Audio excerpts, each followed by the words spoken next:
Okay, thank you, Alka.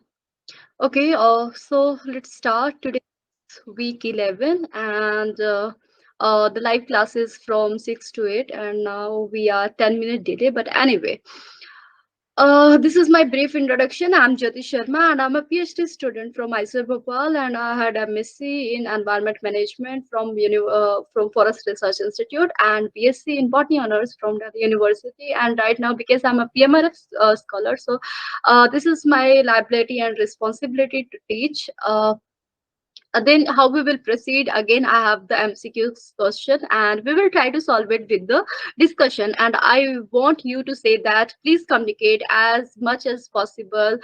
You can either write in the chat box, you can speak up, whatever, but try to discuss with me every topic so that you can grasp the topic very well, right? These are the topics for the week 11. So we will start with the international environmental treaties. What different type of treaties we have from, let's say, 1970s to 2020, and what was happened after these kind of treaties. We will talk about this. Then what was the impact of the lockdown on air quality? Because we know that most of the industries and the transportation has been stopped at that time, and because of that, there was some good impact of this lockdown on air quality. So we will talk about it. What was the anomaly and what happened at that time? Then some question on sector-wise mitigation. What type of mitigation measure we can take to control air pollution sector-wise? For example, for the if it is a urbanization, so urbanization is the one sector. So how should we take those steps? Transportation is a different sector. Agriculture is the different sector. So what different steps we should take for different sector? We will talk about it. Then there are some challenges and way forward. We do have some programs, we do have some action plan taken by the India, but still we have some challenges in that programs and action plan. So we will try to find out what these challenges are, and secondly, what can be the solution for such kind of challenges. So we will talk about this, and at last we will talk about how we can do the sampling and the analysis of the particulate matter 10. We do have one instrument by which we can measure this. So what different kind of condition there should be to analyze the particulate matter? So we will talk about this. Initially, I have the previous year assignment question. That question has been asked by the faculty itself in the previous year. So these are 10 questions. We will try to solve it. And then I have a question that I have prepared for you. So let's start with it. So I have first question. This is related to the Stockholm Convention 2001. Uh, it was a global treaty to protect human health and the environment from POPs. So here POPs refers to what? So I have four options: prolonged organic pollutant, passive organic pollutant, polycyclic organic pollutant, persistent organic pollutant. Alka gave me D option. Korea, do you want to try for this question? Okay, so you also gave me answer D. And yes, D is the right answer because it is persistent organic compound, the compound that can be in the environment for a long time. Okay, so these are known as the persistent organic uh, compounds or the pollutants. So yes, D is the right answer. Okay, the next question is about the United Nations Economic Commission for Europe. So, which treaty was developed by this commission in 1979 to address the issue of acid rain? So, we have four treaties: Convention on Long Range Transpiratory Air Pollution, Vienna Convention, Helsinki Protocol, and the Montreal Protocol. So, what treaty was developed or annexed by UNECA?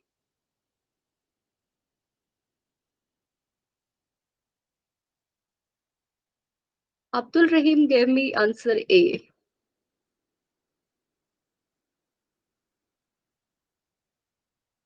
Alka gave me answer A. Okay. Okay, so everyone gave me answer A, and yes, this is answer A, the Convention on Long Range Transboundary Air Pollution. We will talk about this, what happened, and why this kind of convention came into force at that time in 1979. We will talk about it, but right now you have to keep in mind that Nations Economic Commission for Europe developed this treaty. Okay, so there was some anomaly, like everything was, most of the pollutant were decreasing because of the lockdown, but there was only one compound that was increasing. So you have to tell me what was that compound. So according to study related to effects of lockdown on air quality in India, which pollutant concentration increased during the lockdown period of 2020? There was only one compound that was increasing at time, and it was kind of anomaly, but we got to know some reason about this. So what was that chemical, or what was that pollutant that increased in the lockdown but not decreased?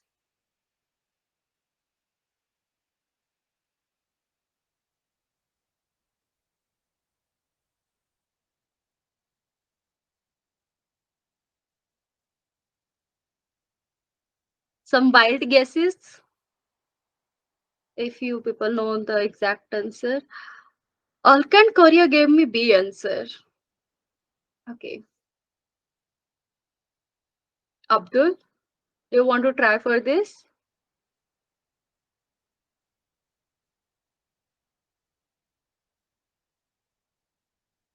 D. No, the answer was B, and I will talk about this. What was the reason why ozone was only increasing, but either it was particulate matter, or it was NOx, or it was SOx, or the uh, carbon monoxide, everything was decreasing except the ozone. We will talk about it into the next slide, but keep in mind that carbon monoxide is mostly because of the vehicular emission. Whenever you have vehicle, that will give you the carbon monoxide, and because vehicles were restricted to not on the road, so that's why CO is not the right answer, but that will be ozone, and we will talk about the reason of this in the next slides. So B is the right answer, that is ozone.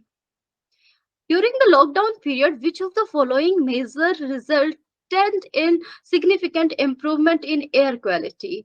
Restricted vehicle movement, closure of industries, reduced burning activities, all of the above. So, what was the reason why during the lockdown uh, uh, there was significant improvement in the air quality? What was the reason for that?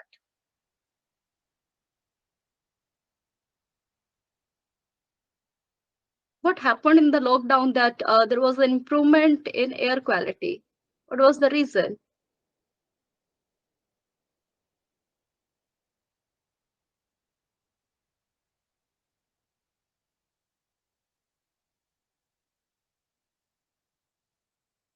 Can you guess something about this?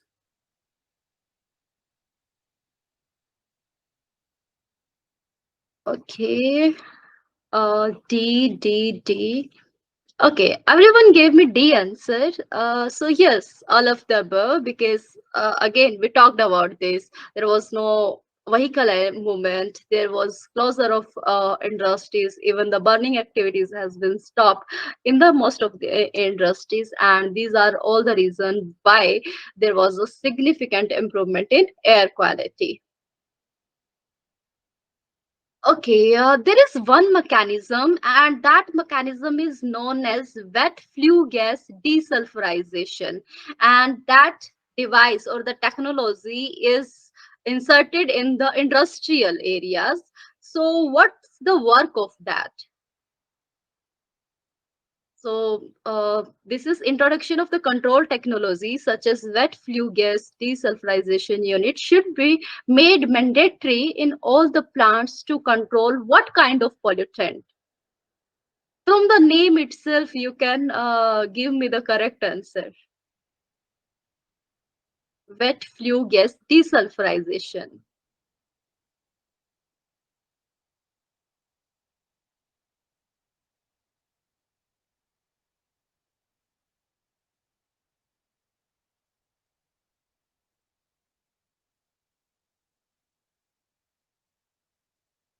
Alka gave me B answer. Okay. Gauri also gave me B answer. Okay, everyone gave me B answer, and yes, it was obvious that because it is the wet flue gas desulfurization. Okay, so it is related to sulfur. So yes, the answer should be SOx only, sulfur dioxide. And what happens in that unit is we do have limestone and even the lime, and we do the sprinkling of that, and that is in liquid in nature. So what will happen because of that sprinkling, the gas is coming, the gas will the chemical reaction will take place, and because of that the sulfur dioxide oxide will be trapped.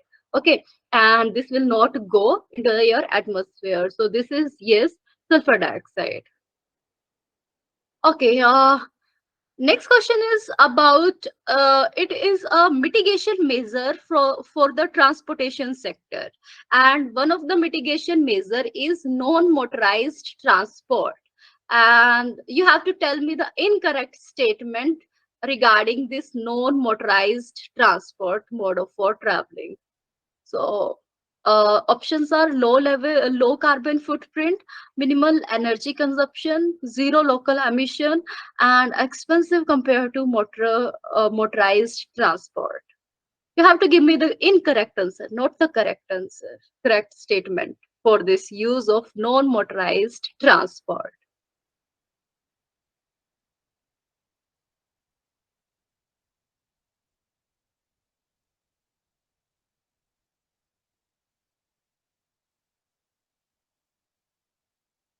Also gave me D answer, expensive compared to motorized transport. Abdul also gave me same. Korea. I don't know how to pronounce that name. Alarmi Lu Mangai. I don't know what should I say. But yes, you also gave me the answer. Okay, answer should be D only. Why? If we are talking about the non-motorized transport, means the vehicle that doesn't have the motors. So, for example, cycle. Okay, and if it is a non-motorized, means there is a no fuel consumption. Yes, Alka, this is not that much expensive. You can buy the vehicle in a very cheaper rate. Then yes, because it is not taking the use of the fuel, that's why the carbon footprint is very low. And because there is no requirement of the fuel, then yes, again the energy consumption is minimal, because all the energy whatever the non-motorized transport is taking, it is from the cars of the human body itself, right? And then the zero local emission, because it doesn't have the fuel. So yes, D should be the right answer. Expensive compared to the motorized transport. This is the incorrect statement. Okay, next question is we talked about the transportation sector now to mitigate sector. So this is for the agricultural sector, and for the agricultural sector we do have some steps or some mitigation measure, and biochar is one of them. So biochar is a finely divided carbon rich porous substance that can be obtained from the crop stubble through the process of what? So you have to tell me the process by which there is the formation of biochar. Alka gave me answer pyrolysis. Okay. Korea also gave me same answer. Okay. Abdul also gave me B. Yes. This is B. Can you tell me what do you mean by this pyrolysis? This is the like biochar is formed by the process of pyrolysis. But what do you mean by this pyrolysis? Pyrolysis is nothing but kind of combustion, but in the absence of oxygen, the first thing. And second, the temperature should be high enough, more than, let's say, 500 degrees Celsius. So when you have the high temperature, when there is the absence of oxygen, and then you are doing, when you are burning some object or the material, then this is by so this is the pyrolysis process. So whenever you are having this pyrolysis process for the stubbles, okay, then you will get the biochar. So B is the right answer. Okay, which guidelines enforce the private sector to spend their average profit in the last 3 years on social development related activities such as education, healthcare, poverty alleviation, and environmental sustainability? So options I have: commercial social reliability, commercial social responsibility, corporate social responsibility, corporate social reliability.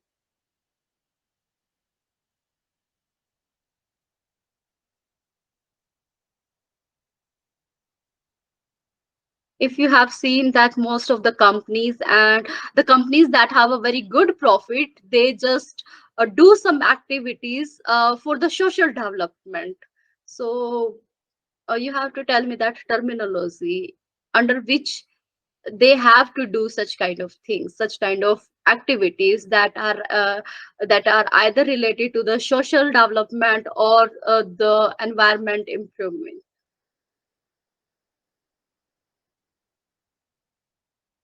So what do you mean by this?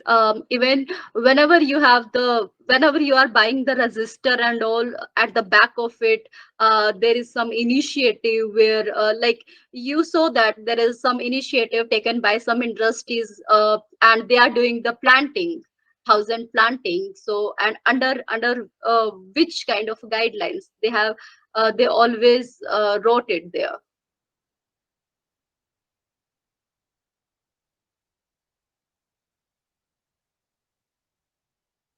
Can you guess some wild guesses? Alkashri option, corporate social responsibility. Korea B, commercial.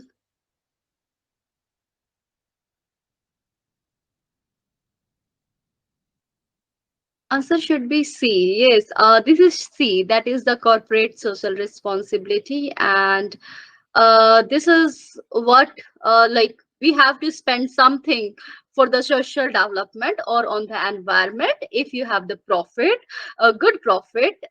So this comes under corporate social responsibility. Okay, this question is related to the analysis of the particulate matter. So, you have to tell me the typical average flow rate of the gas that will be under that instrument. Okay, and based on that, we will do the sampling of this particulate matter. So, what is the average flow rate maintained at the inlet of the respirable dust sampler or the high volume sampler? What should be the flow rate of the gas? Okay. You gave me answer B, 1.1. B, okay.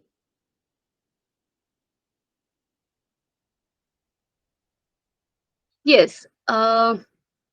Answer should be B, and we will talk about this more about high volume sampler and how we can measure the particulate matter in this high volume sampler, and what different type of conditions we need, what different type of materials we need to calculate this particulate matter concentration. We will talk about it in the next slides. Okay, so we use a filter paper in the high volume sampler, and it should be conditioned for how many hours? Like the temperature and even the humidity of that filter paper should be very conditioned before it taking place, or before it is capped in the high volume sampler. So for how many hours we have to do this conditioning of the filter paper?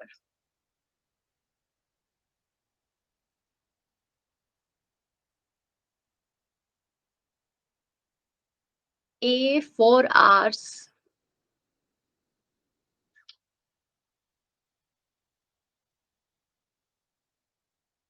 Any other guesses?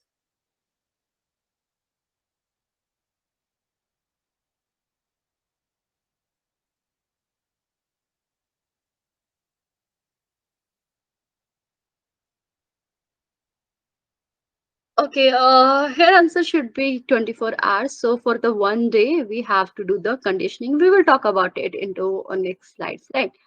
Okay, so I do have new assignment questions, basically prepared for use, and let's start with different treaties, conventions, and what happened into that different treaties. So each of the question will be related to a different convention or treaty. So this question is about the treaty that is known as Convention on Long Range Transboundary Air Pollution 1979, and you have to tell me which statement is right. So I have four statements. The first is damaging forest, causing fish to die in the lakes, and putting an entire ecosystem at risk was the main reason for the convention. Such damage was due to increasing concentration of the SOx. Pollutant source was thousands of kilometers away from the impact region, and it was the first international treaty to deal with air pollution on a broad regional level, regional basis. So you have to select the options among A, B, C, and D. Take your time and try to give the answer of this question.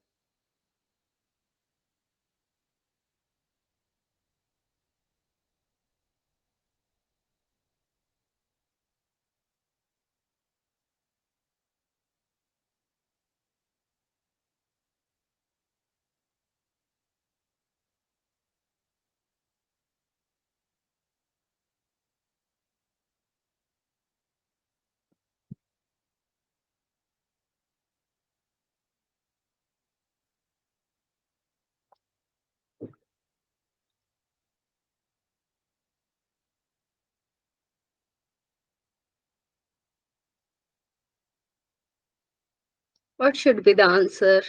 Why this convention came into force? What was the reason for that?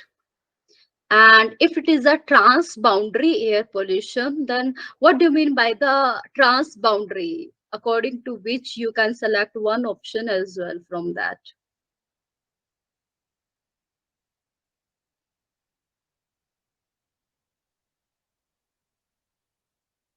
Korea, Abdul, Alka, Jai Krishnanan, and I will say that AS because I don't know how to pronounce that name. So AS.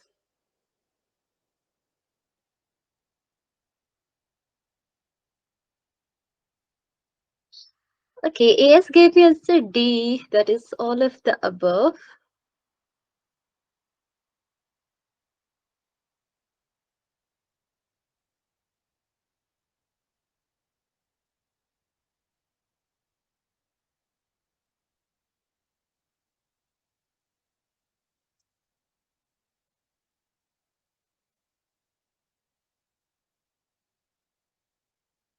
Korea, Mohammed, Abdul, Alka, why are you not giving the answer today? Jack Krishnan, what happened to you? C or D? Yes. Only from C and D you will get the right answer.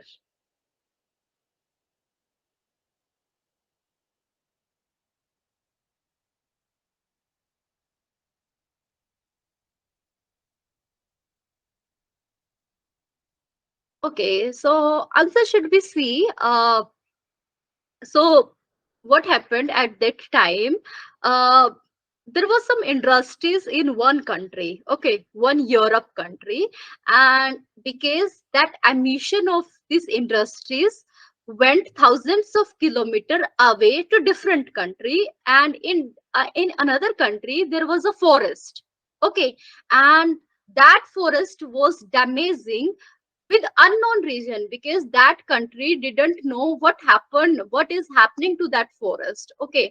After that they got to know that the emission is coming from thousands of kilometers away from their country, means from country A to country B, the pollution was coming, and in country B there was forest damage, okay. And that's why there was a convention on long range transboundary air pollution, and the main reason was why forests were damaging, these forests were damaging because of the acid rain. Okay, so source was country A, but it was transporting like sulfur dioxide and NOx was converted into sulfuric acid and nitric acid, and these were transporting to country B, and that acid rain was damaging the forest of the country B. Okay, this was the reason why this happened. And uh, the damage was due to acid rain. No doubt acid rain is due to the pollutant, primary pollutant, SOx and NOx, but because this damage was due to acid rain, not right now due to sulfur dioxide or NOx. So that's why second is not the correct option, because that damage was due to acid rain. Otherwise most of the things were right. So the answer C is correct. Yes, here we can see that from, let's say, North America, pure pollutant can be transported to different continents. Okay, and that's why they got to know that this air pollution is not just a local phenomena, it is a global phenomena, or you can say the regional phenomena, and that's why that convention came into force. I have something it is that written: when scientists investigating the source of acid rain in the northern hemisphere, they discovered that it was damaging the forest. Okay, and this air pollutant was released thousands of kilometers away, and that was causing the harmful impact. Then this was come into force. Then it includes 72 countries in the European region, the United States, and the Canada. The agreement initially aimed to tackle acid rain, right, and came into force in 1983, and it was first international treaty because it was in 1979 to deal with the air pollution on a broad regional basis. So based on that, our C answer should be right. Oh, I show the answer. Anyway, what is true about the Vienna Convention 1985? So it was the first international agreement dedicated to protecting the ozone layer. First convention of any kind to be signed by every country involved.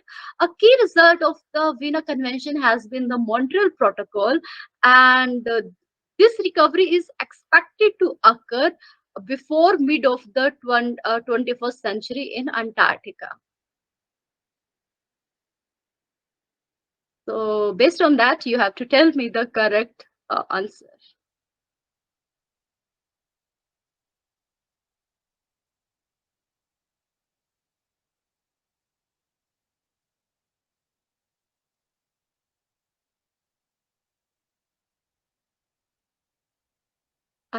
Question is on the Vienna Convention 1985.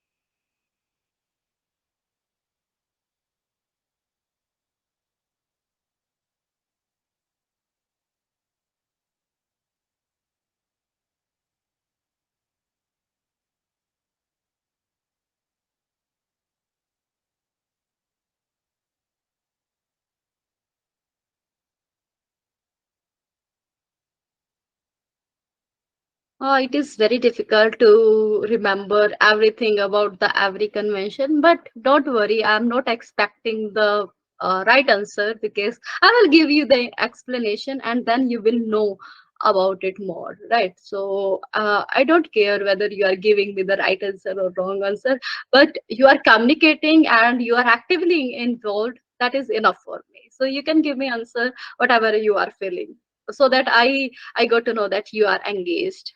Yes, give me answer B. That is first, second, and third. Muhammad also gave me answer B. Alka D. Alka, don't be sure, because there is a one line that can be little trickier. About the fourth option, there is some trick that I adopted. Answer should be C only. Sorry, B only. No, answer should be B, and I will tell about this. Uh, yes, it was the firstly, it was the first international treaty that was concerning about the ozone layer, because ozone layer was depleting. There was a big hole on the ozone layer, and because of that, the risk of the skin cancer and the risk of the eye related problem was increasing, because ultraviolet radiation were coming on the surface of the earth if we don't have the ozone layer, and it was increasing. So Vienna Convention was to protect the ozone layer, the first thing. This was because it was a global concern. Not only one country was getting affected by this ozone hole, but whole of the countries were may have the adverse impact. That's why whatever countries were involved in that convention, every country signed on it. Okay, yes, this is true. Then, yes, because of this Vienna Convention, we will have the Montreal Protocol in next few years. And if we are talking about the recovery, then yes, we were expecting the recovery of ozone layer before mid of the first century in different region, but not in the Antarctica. In the Antarctica, we are expecting it somewhat after the mid of this 21st century, not before the mid of the 21st century. uh well, yes, I do have text, you will see, Alka. Okay, so as we already talked about this first international agreement that is dedicated to protecting the ozone layer, and it was signed by every country. Then the commitment was to protect human health and the environment resulting from modification of ozone layer. And the objective were to promote cooperation by means of systematic observation, research, and information exchange on the effects of the human activity on the ozone layer. And this is not that much important. Yes.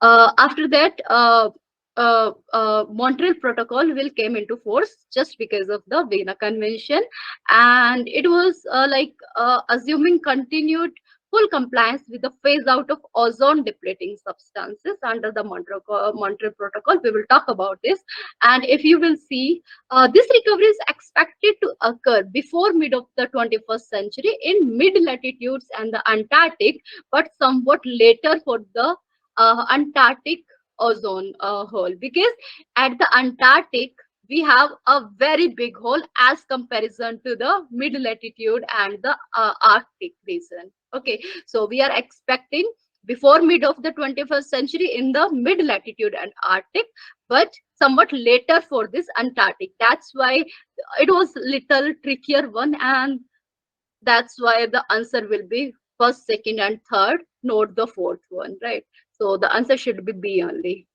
Uh, did you get, Alka? Okay. Next question is about the Helsinki Protocol. So this protocol was intended to reduce the emission of what kind of pollutant? So I have option NOx, SOx, CFCs, carbon monoxide.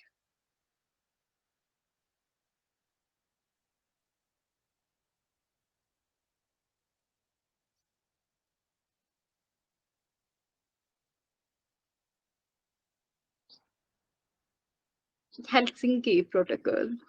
Abdul gave me A answer, NOx. AS gave me answer D, that is carbon monoxide.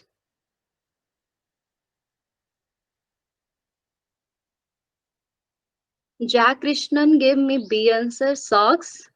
Andrew gave me B answer, SOx. Alka gave me B answer. So I will go to the majority. And majority is, I think, B. So yes, this is SOx, not NOx and the carbon monoxide. And this Helsinki protocol is in the continuation of that transboundary convention that we had in 1979. And that convention was for the acid rain, right?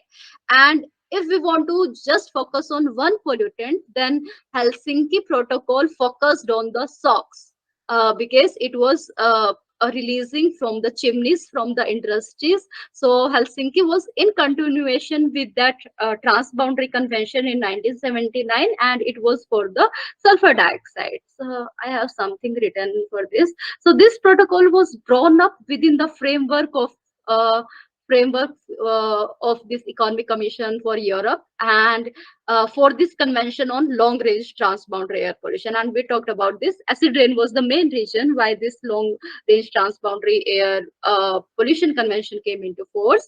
And this protocol required at least reducing sulfur dioxide emission by at least 30% compared to 1980 level. Okay, and how we can reduce this emission? So it was given that such kind of, like, we should have to take some measures, and that measures can be related to either we can increase the energy efficiency, or we can use the renewable energy. And another way, we can go for different type of technology that are very innovative in nature and that can reduce your sulfur dioxide efficiently. Okay, so some measures were given, some target was there, that was the 30% compared to 1980 level. And so this was all about the Helsinki Protocol.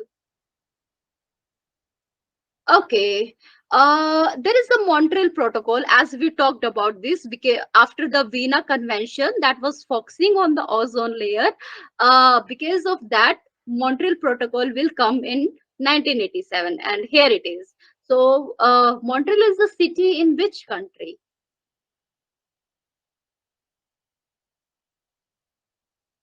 Australia, Britain, USA, Canada.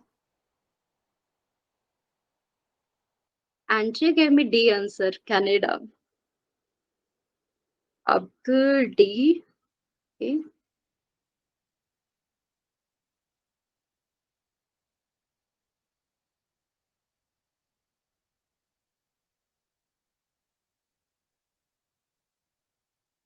Any other guesses?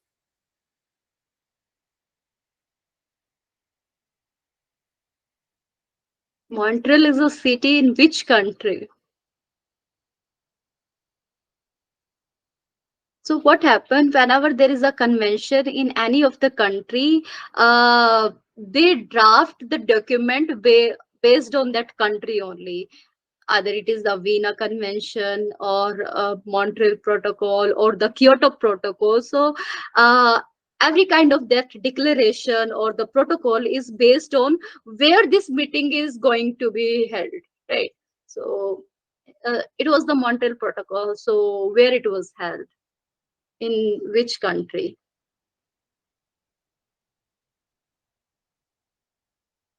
Okay, yes, it is Canada. And you must know something about this Montreal Protocol as well. So you can see from 2008 to 2017, this ozone hole uh, is plugging in, right? And that you can show in this blue region. Initially, that blue region was high. Blue region means there was low or the less level of the Dobson unit. That is the measure how we measure the ozone, and this is decreasing with the time. So right now our ozone is recovering with the time, and all the credit goes to this Montreal Protocol and the Vienna Convention. So this was to protect and restore the ozone layer by phasing out the production and consumption of certain ozone depleting substances. For example, CFCs, different type of CFC, whatever we are using in our refrigerators, they were causing a very high. They were highly responsible for this ozone hole, and in 1987 it was decided that we will not use that CFCs as a coolant in the refrigerators, in the ACs. And the most recent amendment for this Montreal Protocol was Kigali Amendment, because, like, there is a time to time amendment. Initially it was said that we will remove the CFCs but we can use the HFCs. Okay, and this HFCs has the zero ozone depleting potential but have the high global warming potential. And in the next amendment, it was said that because it is causing the global warming, so we have to find the replacement of these HFCs. So we are doing the amendment, and we are phasing out different chemical at the different steps, right? And this protocol rectified by 197 nations, and it was the first agreement in the UN history to achieve universal adoption. Okay, next question is about the Sofia Protocol.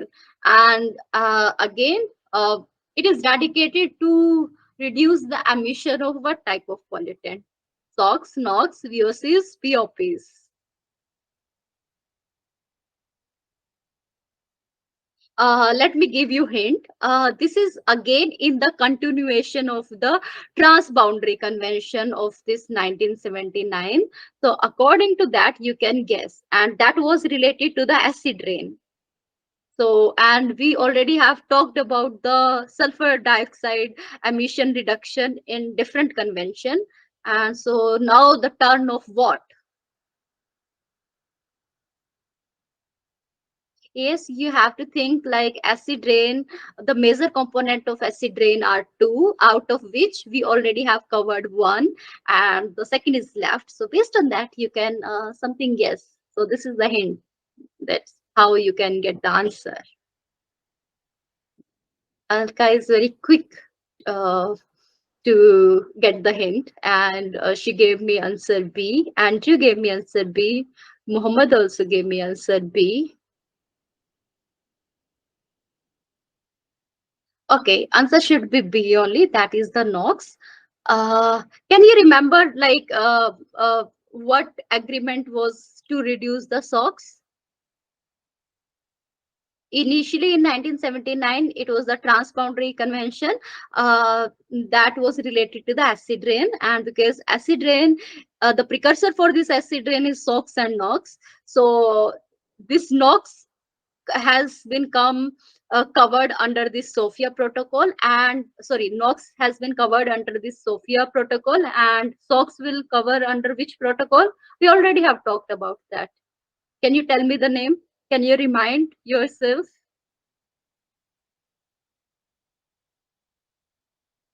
We talked about it.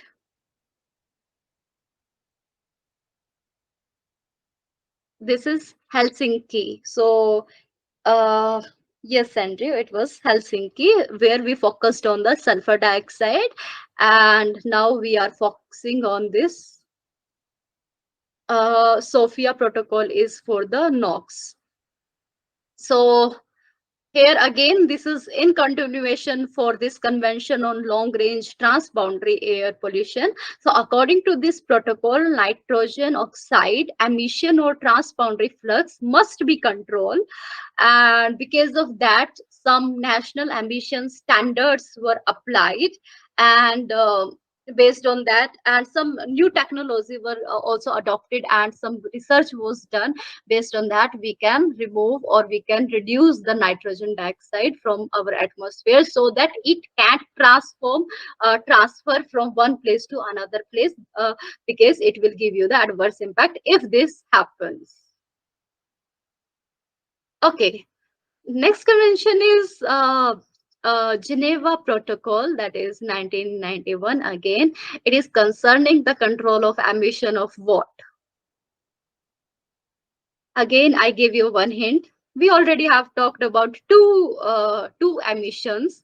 Then that will not among the right answer. Then according to which you have only two options that you can take risk on that one. So this is little hint. Abdul gave me answer D, VOCs.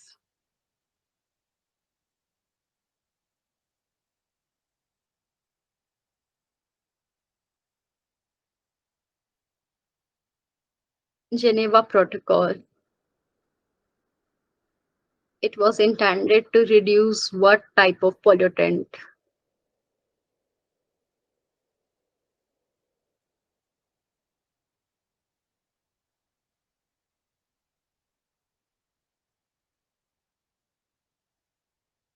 Andrew also gave me answer D. Alka, what do you think? Will you try to answer this? Jack Krishnan.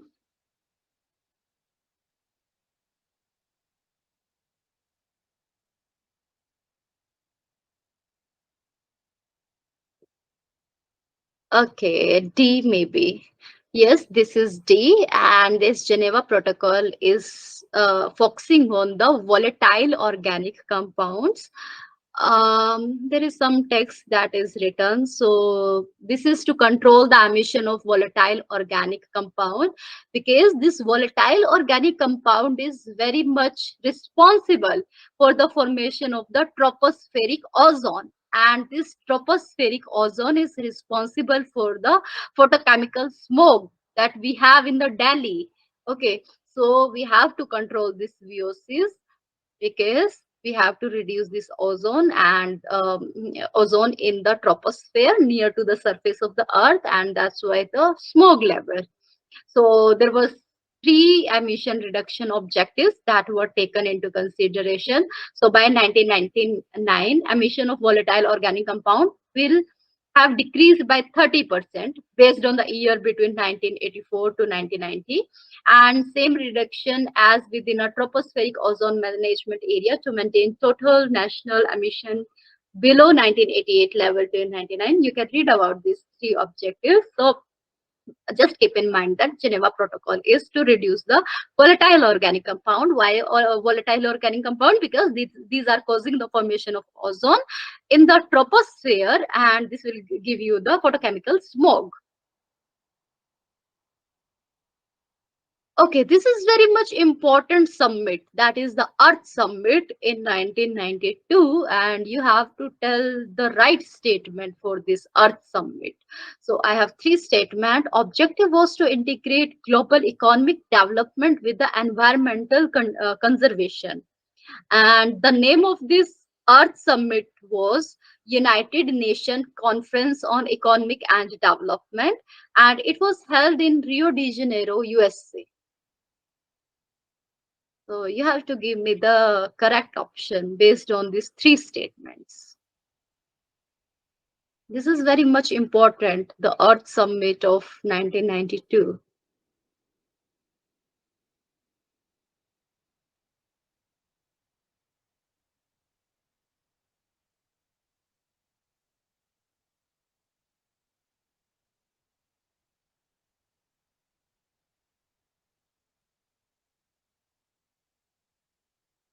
Muhammad Abdul gave me answer A. That is one only. Okay.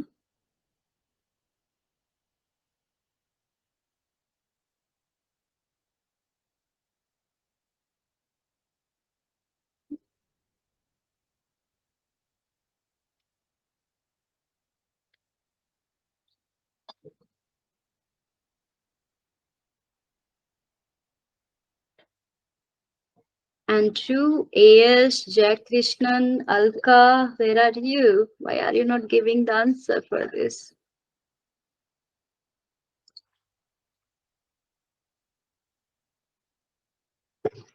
Jack Krishnan D, all of the above. Andrew first, second, and what was the answer? Second, third, or all of it? I'm confused. Don't worry, Andrew. I will give you the answer. Alka, A, sure, A, sure. Okay.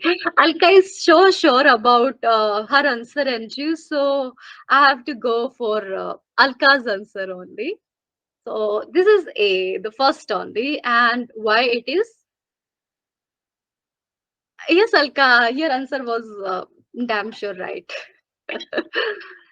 Okay, so objective was no doubt to integrate the economic development with the environment conservation. Whenever you are having the economic development, you have to take care of this environment conservation uh, side by side.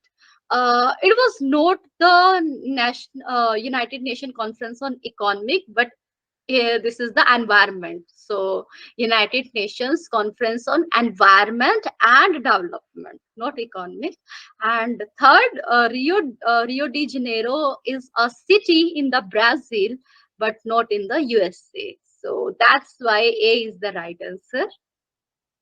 Okay, so Here you can see the full form of this United Nations Conference on Environment and Development. This is also known as the Earth Summit. It was held in Rio de Janeiro, Brazil in 1992, and it was very important because most of the important primary documents uh, came into the world, and these primary documents were the Convention on Biological Diversity, and this was the legally binding means whatever the countries we have under this convention, they have to they have to do something for this convention on biological biodiversity, and it was to protect the biodiversity, either it is at the species level or the genetic level.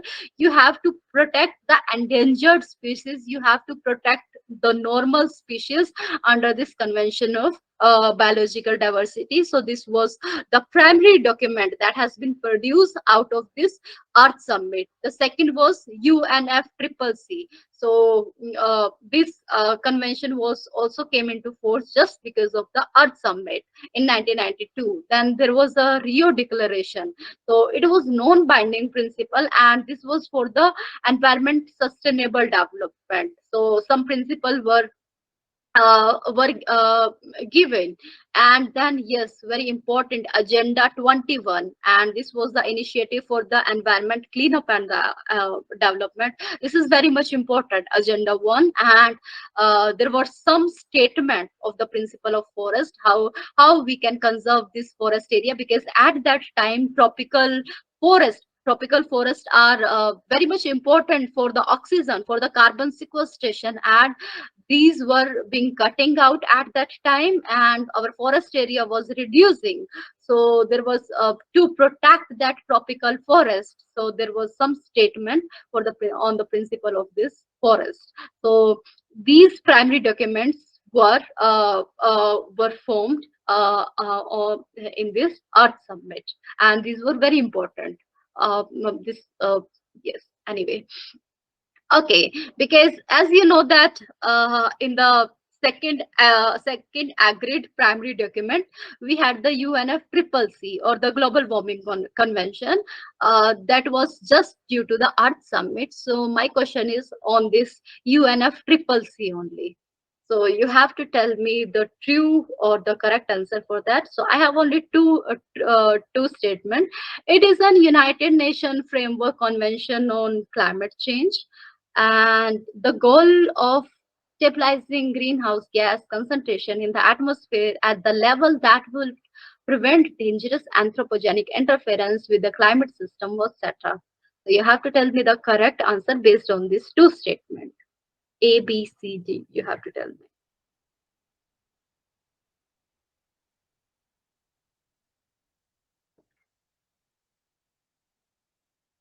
me. UNFCCC. This is again very much important.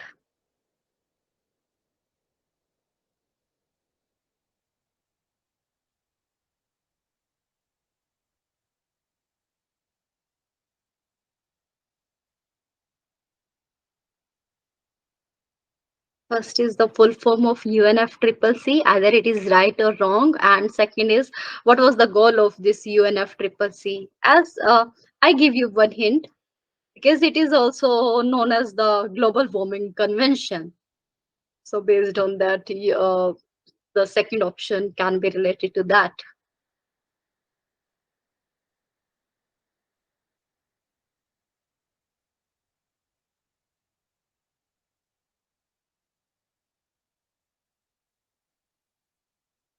What should be the answer?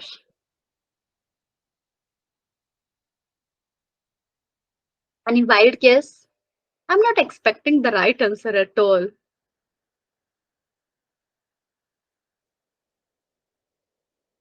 C, both A and B. Okay.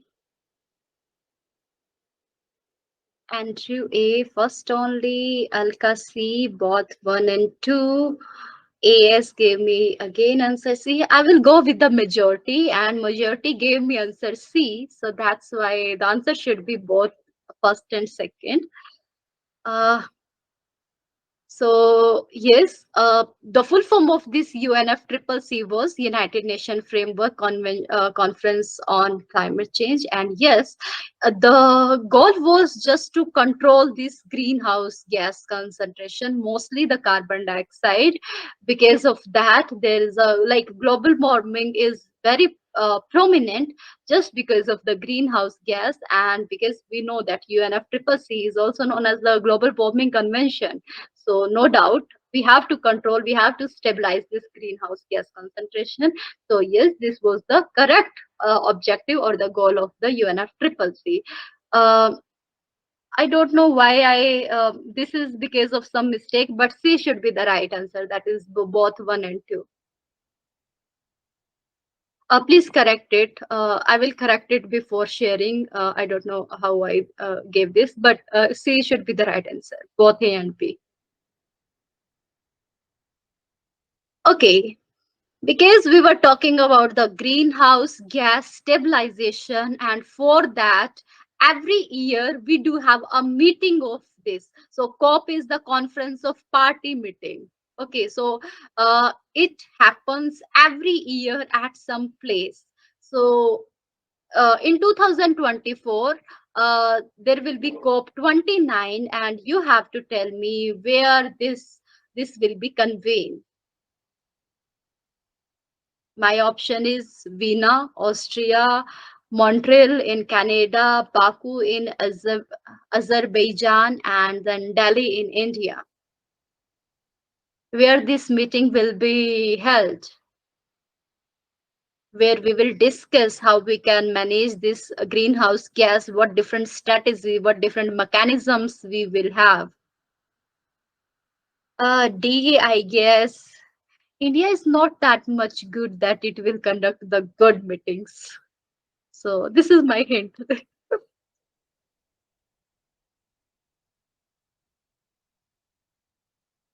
COP 29. Where will this happen?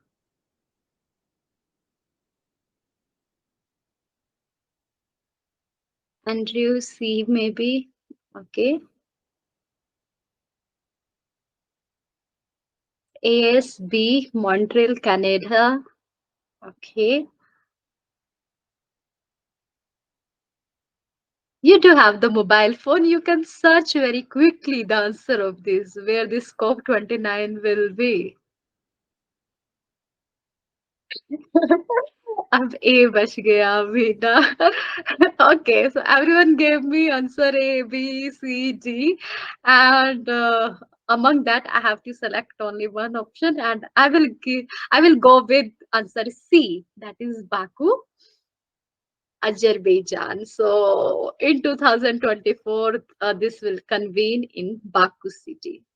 You can read about this is very much interesting. Every year there is a meeting, and right now it is a 29th meeting. So every, and this is based on like how we can regulate this climate change, and this is all about the funding as well. You know that we are the developing country, some are the developed country. We also know that most of the emission has been emitted already by the developed country. So this is responsibility of the developed country to give us the monetary or financial support so that we can control this. So there is a kind of debate among the developed country and the developing country, what should be the binding what should be the binding statement, how much monetary support or the financial support will be should be come from this developed country to the developing country. So most of such kind of debate does happen in this COP meeting, that is and right now in 2024 it will be in the Baku. Okay, so this is again very much important, and this is about the Kyoto Protocol that happened in 1997, and you have to tell me a few statements. So I have four statements. International binding emission reduction target for greenhouse gas was enacted. International non-binding emission reduction target for the greenhouse was enacted. Guesses were these, and these. greenhouse gases were to be reduced by at least 10% relative to 1990 level during first commitment period. So you have to tell me the right statement about this Kyoto Protocol.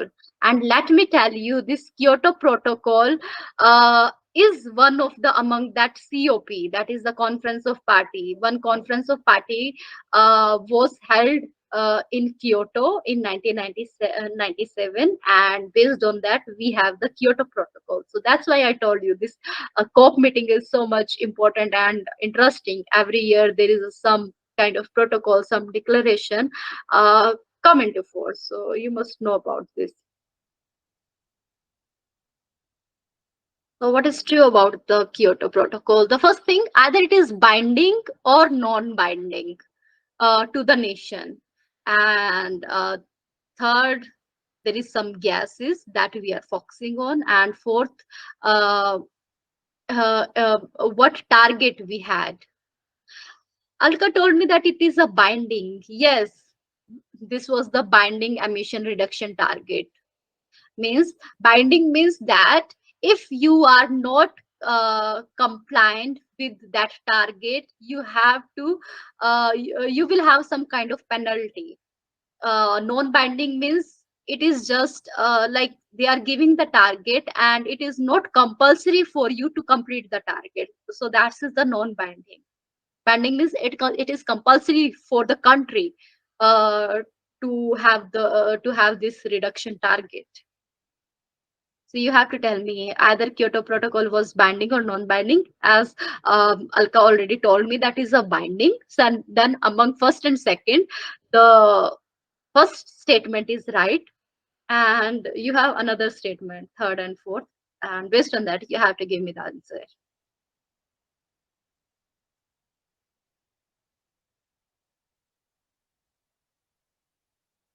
Alka, first three, matlab first three. B answer should be right for according to you, Alka. Andrew also told me the B answer. AS gave me C answer.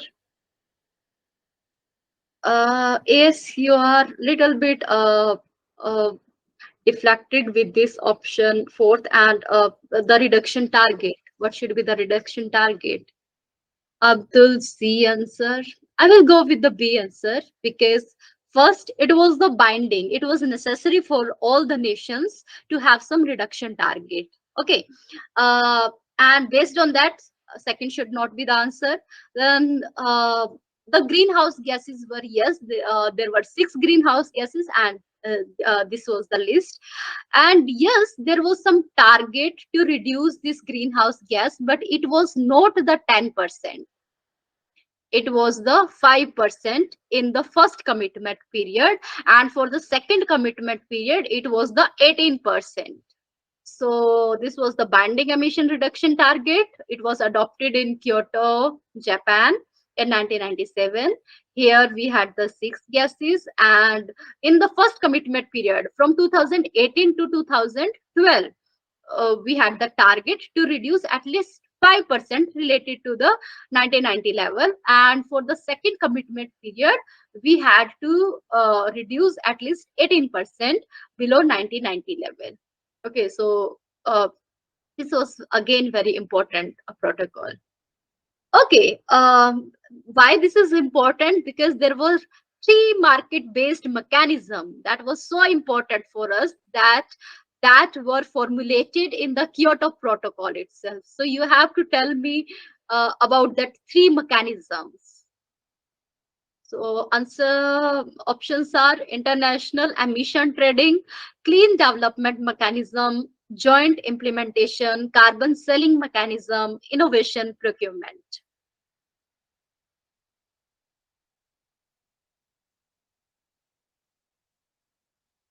Because in the Kyoto Protocol, there was some target, how much greenhouse gases you have to reduce.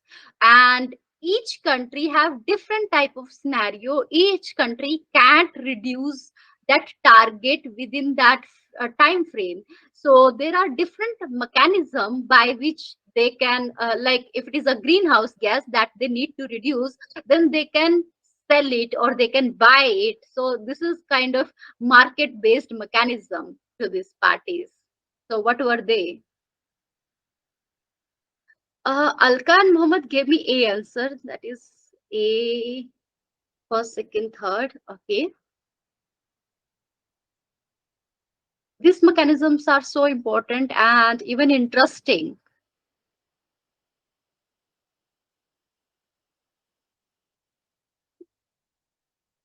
ASB, Andrew A.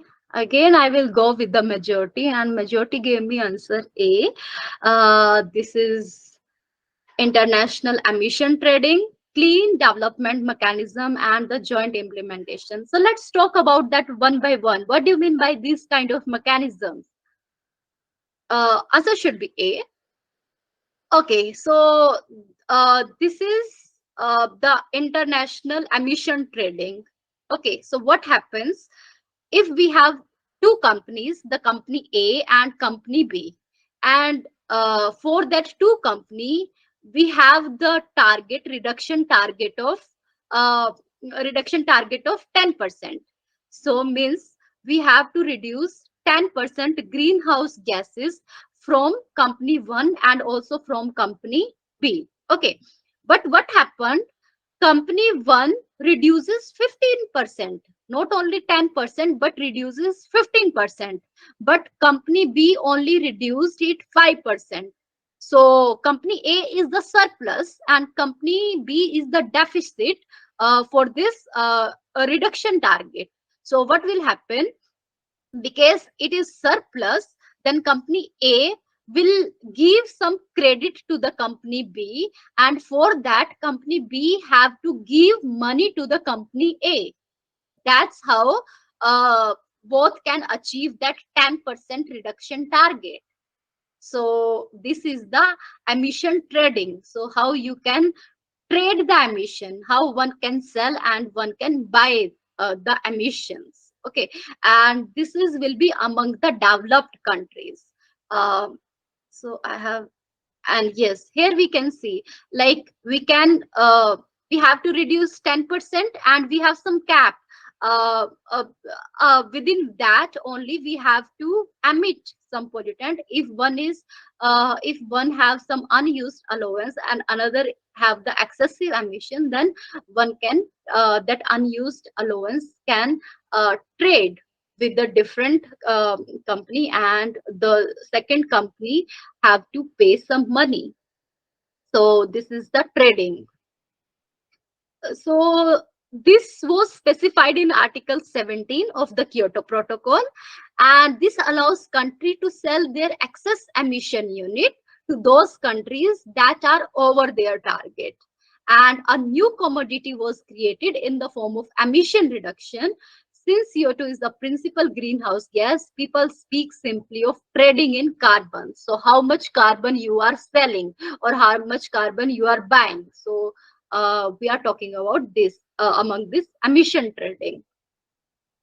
If it is a clean development mechanism, so we have one company in the developed country. For example, there is a one company in the USA, and it is very much difficult for the USA to reduce 10%, let's say. Okay, so what?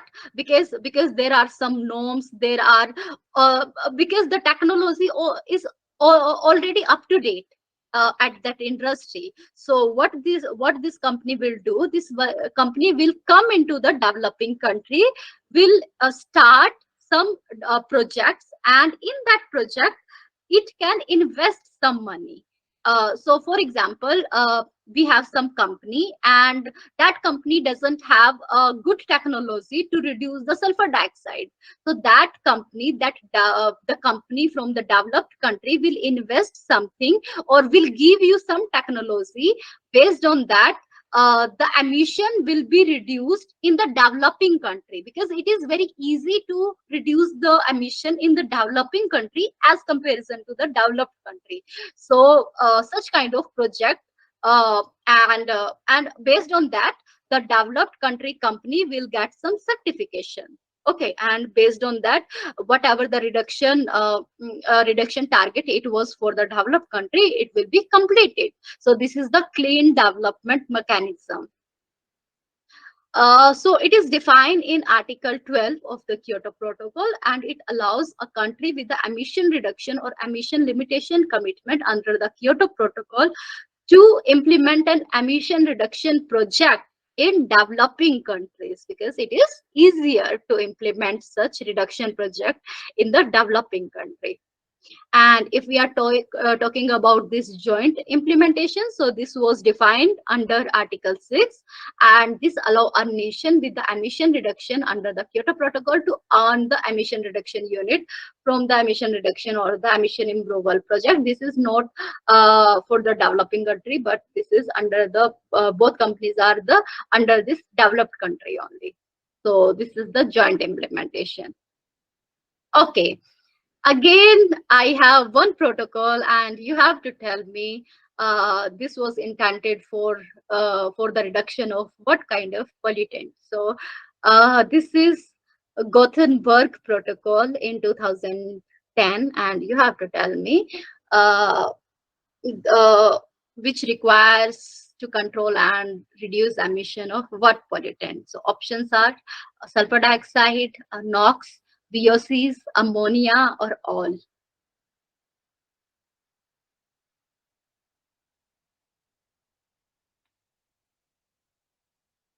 Abdul gave me answer E, that is all. Okay.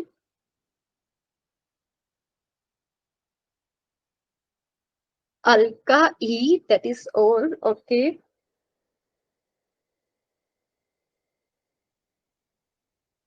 Andrew, Jack Krishnan, AS, Jack Krishnan C, VOCs. We already have talked about VOC. There was one protocol that focused on VOC. Andrew A. Yes, I will go with the majority because majority gave me E answer. Then yes, E should be the right answer. So Gothenburg Protocol in 1999. So it was to abate the acidification, eutrophication, and the ground level ozone. You know about the acidification and acidification of the ocean, let's say, or acidification also means the acid rain. Then the eutrophication. So eutrophication means enrichment of nutrients in the water body, and because of that, water body will die after some year. So this is the eutrophication. Then the ground level ozone, we already have talked about it. And this was to control the four pollutant. What were these? Sulfur dioxide, NOx, VOCs, and the ammonia. And they also set some tight limit value for the specific emission sources. Means, for example, if it is the industries, then how much emission it can emit. So they have some limit for that. And the revised protocol was the first binding agreement that included particulate matter. So they set some line or some limit for the particulate matter also. Okay, again, I have one question related to the pollutant. So now I have the Stockholm Convention 2001, and this was intended to reduce the emission of. I give you one hint. The pollutant we already have talked about is not among the right answer.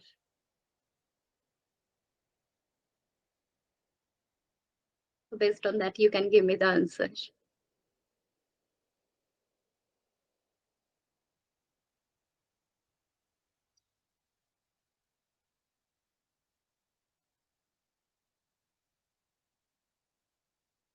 Abdul gave me E, POPs. Okay.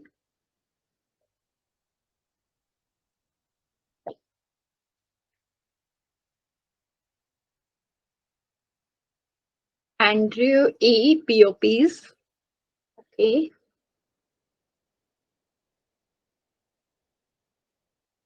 Jack Krishnan, D or E?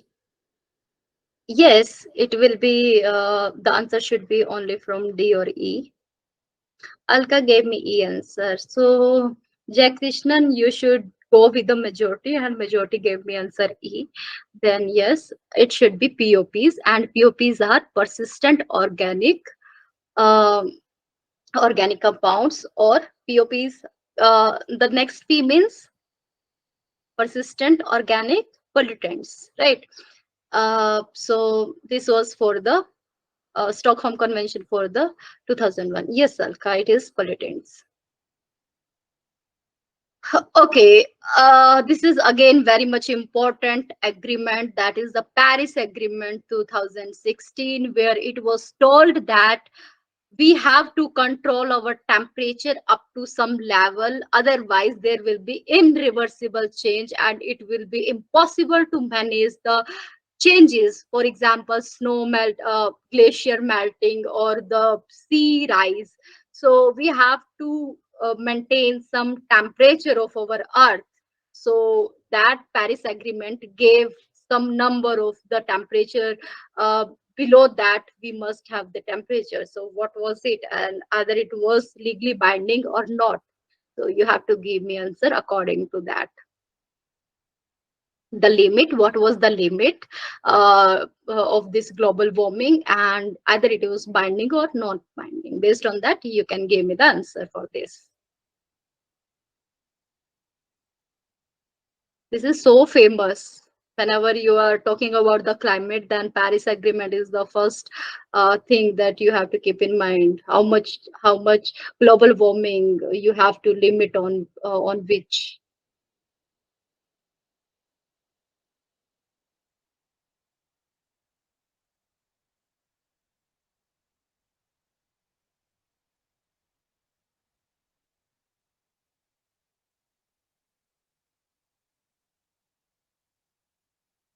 Alka, A first and third means it is legally binding, and you have to limit global warming well below 2 degree, preferably to 1.5 degree, compared to pre-industrial level. Mohammed A, maybe. Yes. Yes, answer should be A.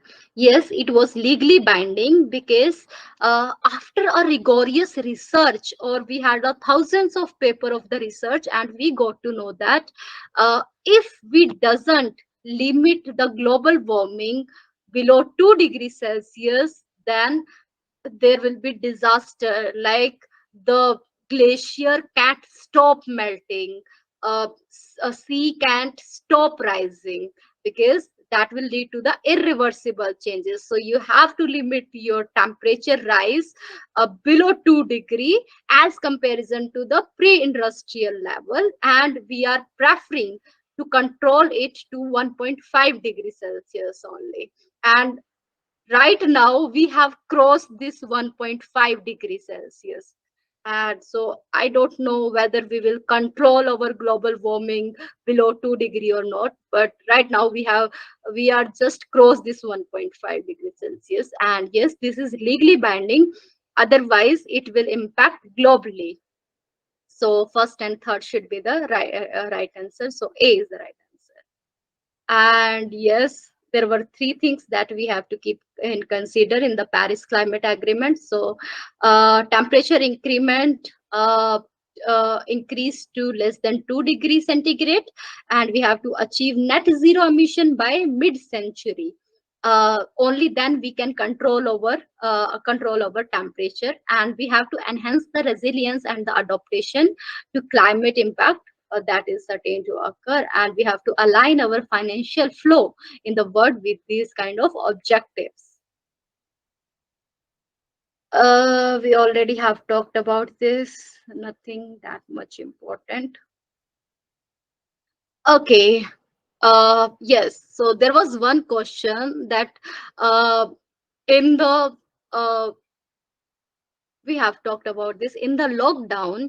SOx, NOx, particulate matter, carbon monoxide, every pollutant were reducing, but there was only one pollutant, that was the ozone, that was increasing in the lockdown condition. And so what can be the possible reason for that? Why only ozone was increasing, not increasing the SOx, NOx, carbon monoxide, or different gases? So, what can be the possible reason of the increment of this ozone concentration?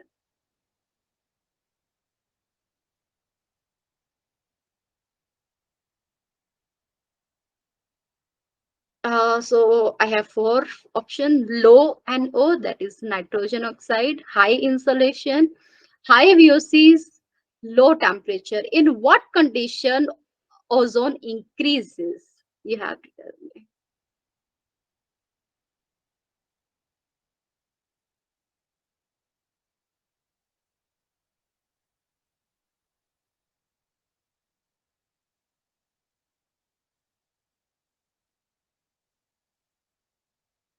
Can you guess why only ozone increased in the lockdown condition? And we are talking about the tropospheric ozone that is near to the surface, not the stratospheric ozone that is protecting us from the radiation.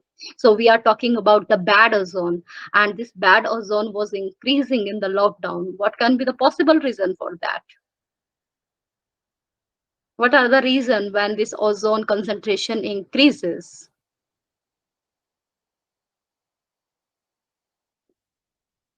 Mohammed B, maybe. Okay, B means second and third. Okay.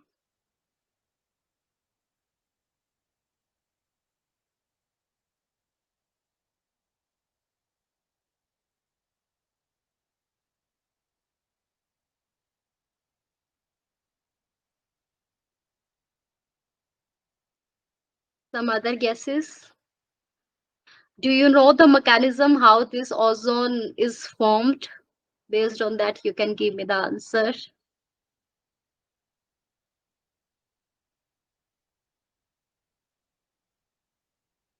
Yes, answer should be B only. That is second and third.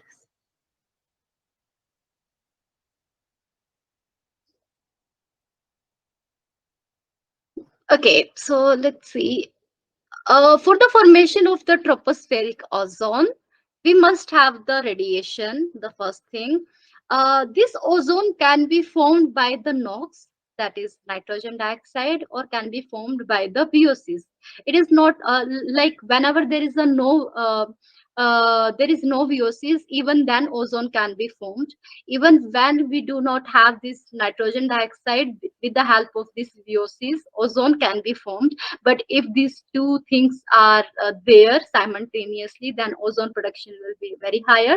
So keep in mind that for the ozone production, because you have to break down the oxygen molecule into two oxygen atoms, for that you should have the solar radiation. Okay, so insolation should be higher, or temperature should be higher for this ozone production. The first thing.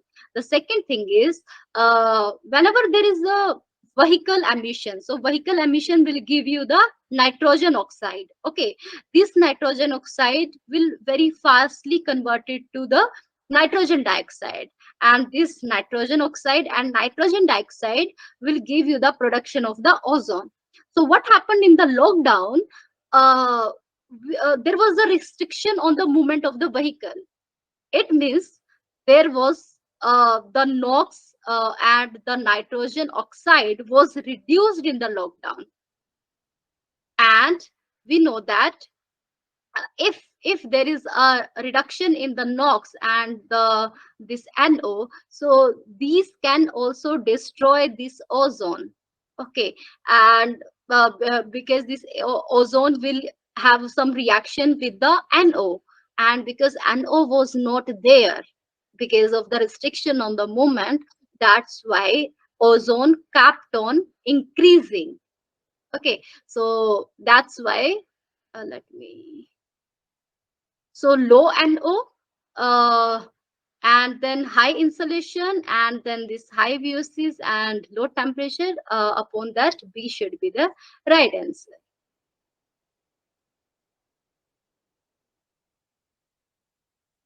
Okay, I think I should not go for this urbanization specifically. These are the slides just to give you some hint how we can mitigate at the urbanization sector. Anyway, okay, so this is not the urbanization, but this is for the transportation specific pollution mitigation measure. Please correct it.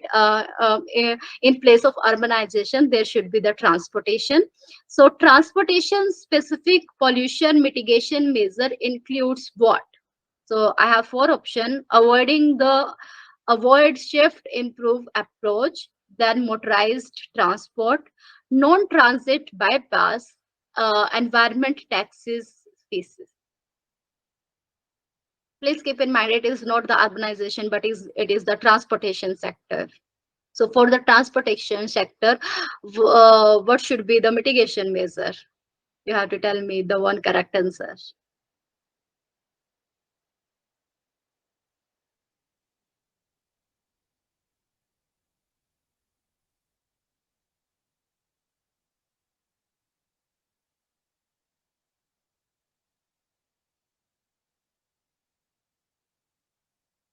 These are the terminology that you people already know. Motorized transport means that the transport that have the motors. Non-transit bypass, you know the transit bypass. What do you mean by transit bypass? And maybe you don't know about this avoid shift, improve approach, and then the environment tax. What should be the right answer? How we can control the pollution that is specifically coming from the transportation sector?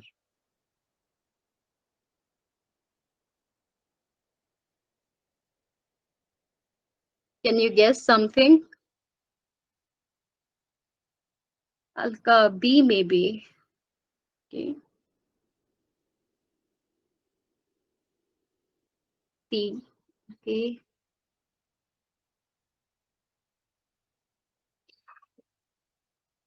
Actually, you may have some problem because I think in hurry I framed a wrong question. It should be like does not include, but it is included. So uh, uh, answer should not be like because this question is framed wrongly. So I think I should not go for the option for this.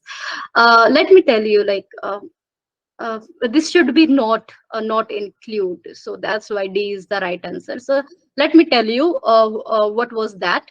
Avoid shift and improve approach means whenever it is required, and sorry, whenever it is not required to go somewhere, please don't go somewhere because it will involve the fuel consumption. Okay, shift means you can shift to the clearer fuels. Okay, and you can improve the technology. So this was the approach by which you can reduce the mitigation. So if it is the avoiding, then avoiding is not the mitigation source, right? And then motorized transport means the vehicle that have the motors, and if it is if the vehicle have the motor, then it will give you the it will give you the pollution. So mitigation measure should be the adaptation of non-motorized transport. And transit bypass means whenever there is a truck, because truck will go from one will travel a long distance, and it doesn't require for the truck to go into the main city and then travel a long distance, so it can bypass it. Okay, so this is the transit bypass. So if it is a truck or something like that, it is better if we do have the transit bypass. If it is not going into the main city, but from the outer only the truck is going, so that is the transit bypass. And if it is a non-transit, then this is not the mitigation measure. And environment tax, if we do have the environment tax, then yes, uh, this is the mitigation measure. So question was framed wrongly. So but I talked about the different technology. Based on that, I will correct the answer. So these are the transportation specific pollution mitigation measure. We already talked about this: avoid shift, improve technology approach. Then travel demand management. Public transportation, we should prefer this public transportation over the private transportation. Then non-motorized transport means we can use the cycle whenever we need to travel a short distance. That's why we can that's how we can reduce the emission. Then fuel quality and the vehicle emission norm. Right now we have jumped into BS6. So these are the vehicle emission norms, and we need to improve the fuel quality as well. Then the inspection and maintenance program. You know that we need the pollution control certification for each vehicle, and most of the time we people give the money to that control checker and produce the certificate. So inspection and maintenance should be higher.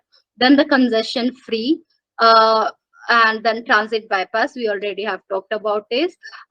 Instead of road, we should rely on this rail, and then we should promote this electric mobility, and we must have this environment tax or the fees. Uh, and these are the mitigation measures by which we can control this transportation. Ma'am, 11th point not included in the transportation measure according to previous question. This question was framed wrong, so I will not talk about that question. I will improve that question. I don't know, like in the hurry, I didn't care about that much.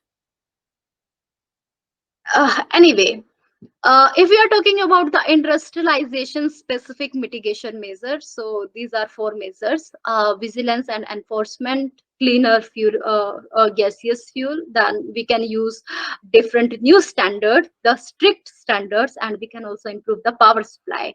So based on that, we can control the pollution that is coming from the industries. We are not talking much about that. Okay. Again, my question is on the ANCAP. In the last slide also, we had some question on ANCAP. So ANCAP is National Clean Air Program. Here, all are the transportation measure in previous question. Let me check. So because we are talking about the avoiding, so avoiding is not the mitigation option. We are talking about the motorized. So mitigation option was non-motorized transport. So this is not among the right answer. Then okay, yes, answer was question was right.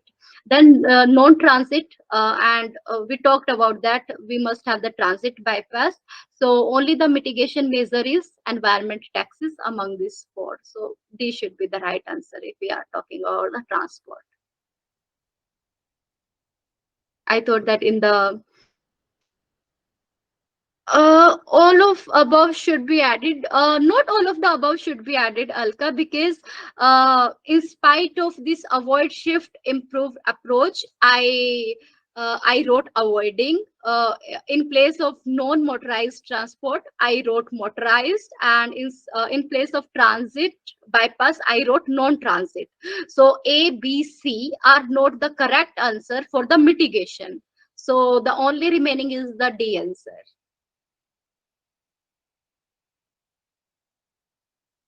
Anyway, so we were talking about the ANCAP. So you have to tell me what are the true statement for this ANCAP. So ANCAP was launched in early 2020. It sets a national level target of 20 to 30% reduction of particulate matter 2.5 and TAN concentration by 2024. It sets a national level target of 20 to 30% reduction of SOx and NOx concentration by 2024, and 2018 was selected as the base period. So you have to tell me the correct statement.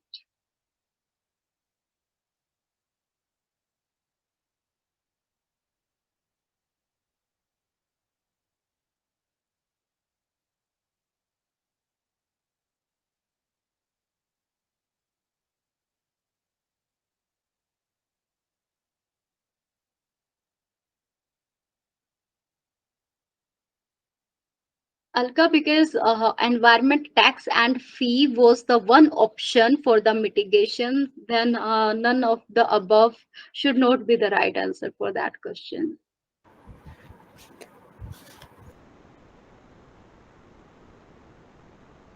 But all are the transportation measures No, and coastal reach urbanization. we are not talking. Okay, okay. You are talking about the urbanization, but I told you that question was for the, like, in my mind the question was for the transportation, but it was somehow written as the urbanization. So that was my mistake. But I wanted to write here the transportation, not the urbanization. And my question was for the transportation only. Okay, can you give me the answer for this ANCAP? Okay, let me cover very fast. So it sets a national level target of 20 to 30-degree reduction, 30% reduction of the particulate matter. So most of the time, this National Clean Air Program is talking about the particulate matter, and particulate matter is so much important because this is only when whenever we have the smoke in Delhi or in some another area, the major responsible pollutant is particulate matter. So it was B, and it was launched in early 2019. I wrote here 2020. That's why this is not the right answer among B and C, because the target was for the particulate matter, not for the sulfur dioxide and NOx. And 2017 was selected as a base period, not 2018. So that's why B should be the right answer for the ANCAP. Okay. Next question is, because right now we are talking about different challenges we have and the way forward. So different challenges in various programs and what can be the possible solution for the this kind of programs. So ANCAP has some limitations. So you have to tell me the limitation of ANCAP. So I have four options: presence of legal mandate, presence of a compliance mechanism, urban-rural disparity in terms of air quality monitoring, adequate financing capacity. Alka gave me answer C. Okay.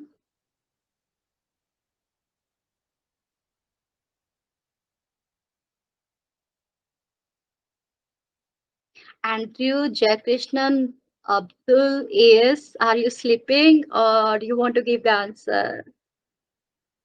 Please wake up, wake up. This is the night time.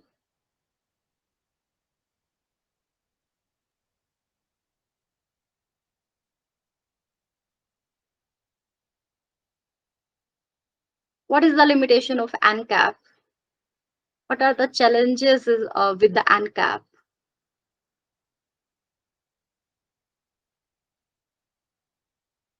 Okay, yes, C should be the right answer, Alka. That is the urban-rural disparity.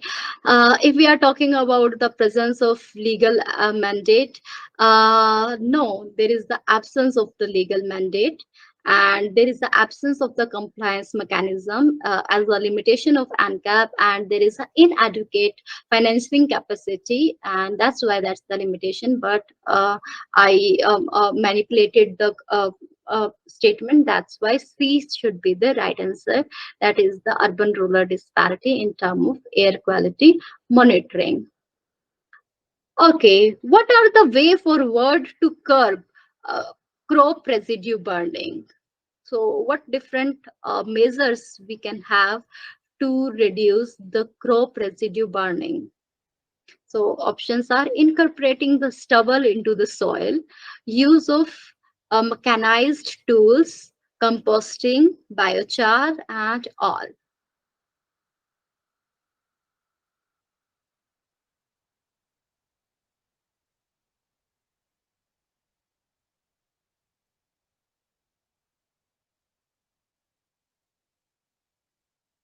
How we can reduce this stubble burning? what is very prominent in Haryana and Punjab. So how we can control this? How we can stop it? What are different ways? How we can use that stubble that we stop burning of it?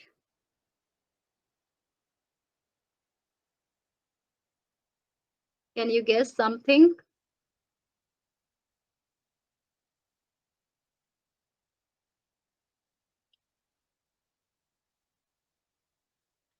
Mm, Abdul D maybe.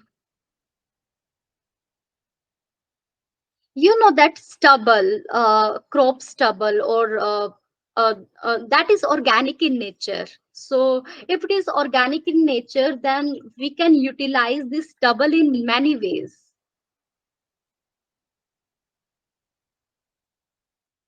Andrew D or all maybe. Yes. Yes, all is the right answer because as I told you, stubble is organic in nature. The crop part that is remaining after getting this harvesting, right? That is a stubble. So we can use that stubble into our soil as well. Because of that, moisture will be retained into your farming area. So incorporating the stubble into the soil is the right answer. Then use of mechanized tools. For example, we can use the happy seeder. So we can use different tools by which we can reduce this burning process. Then we can take the use of this stubble to form it into the composting. So we can create compost with this stubble. Then biochar, we already have talked about this. If we are giving the high temperature and in the absence of the oxygen, we are like whenever we are doing the combustion of this stubble, then this will be known as the biochar, and we can also form it. So D should be the right answer. Sorry, E is the right answer. That is all. Okay, so there is some the next question will be based on the technology that we have, and that technology is so much good that we can adopt into in India as well. So there is one company or the brand name. The brand name is Airlight. Okay, and you have to tell me this is the brand name of what kind of material. Either it is a furniture brand name, or it is a paint brand name, or the carpet brand name, or the solar panel brand name. But this air light just copy the nature to break down the pollutant. It actively break down nitrogen dioxide to purify the gas by reducing the pollution and the toxic. It also contains no VOCs, so it doesn't have the volatile organic compound, and it also prohibit the mold growth or the fungus growth. So you have to. So who am I? Air light is who? Is it a furniture? It is a paint. It is a carpet, or it is a solar panel.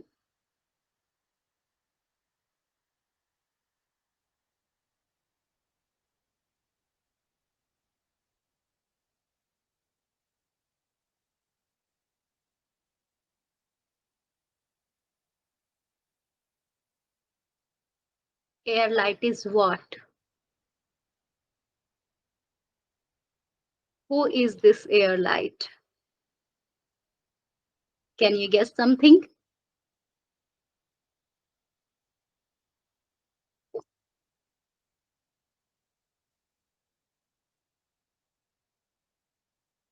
Abdul D. Solar panel.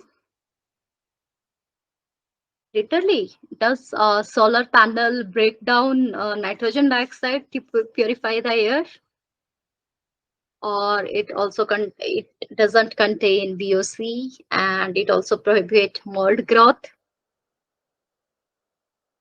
What is air light? Alka, can you guess?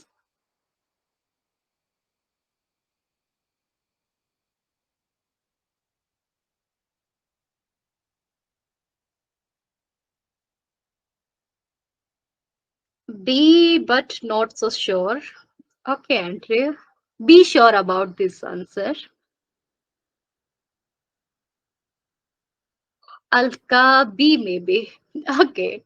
So I will go with now I will go with the maybe answers. So Andrew and Alka gave me the B maybe.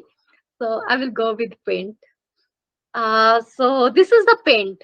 So whenever we are having this paint on our walls, so this paint can break down nitrogen dioxide and it can purify our air, and it also doesn't contain this VOCs, and whatever the fungus growth we have on the wall, that will also be propagated with this paint that is known as the air light. That's why it is air light.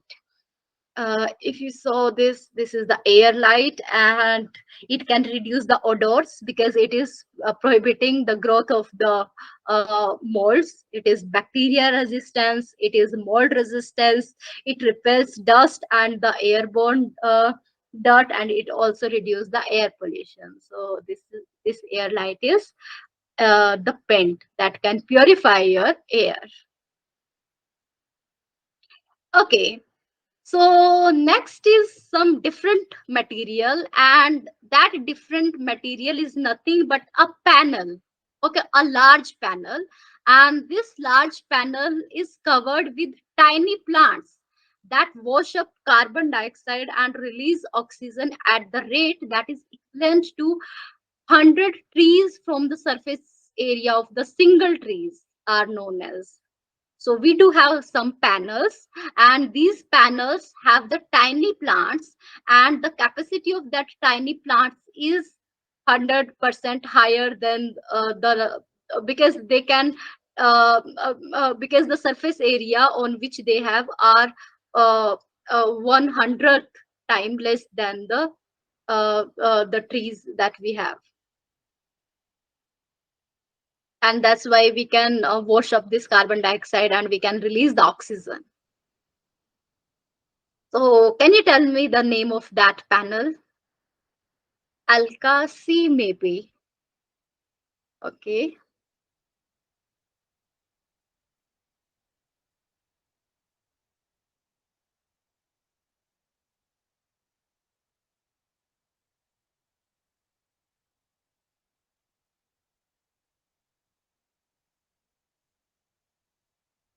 So you have to tell the name of that panel, and that panel have some tiny plants, and that can and the surface area is less, but they are so efficient in sequestrating this carbon dioxide and will release oxygen.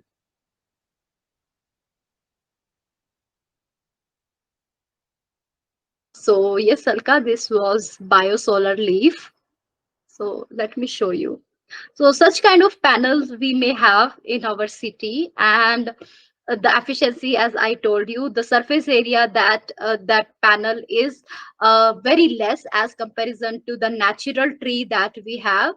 And this is like that if you see in the right hand side. So they have a very tiny plants, and this tiny plants is not just the long plants we are talking about. It can be mosses, it can be alga. So by the capacity of that is very much higher. So right now people are like on the roof or at some surface area, uh, they are installing the this solar pan sorry, this bio solar leaf. So this is the one technology. So this is the way forward technology. Okay, what is true about the mossy living walls? So I have four options. German startup Green City Solution innovated it. It is built over wooden benches. It acts as biotech air filter and all of the above.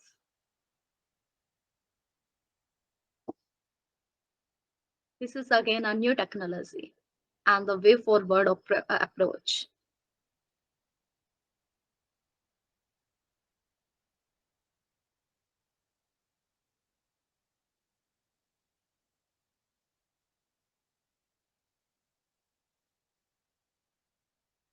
The vertical walls have the mosses.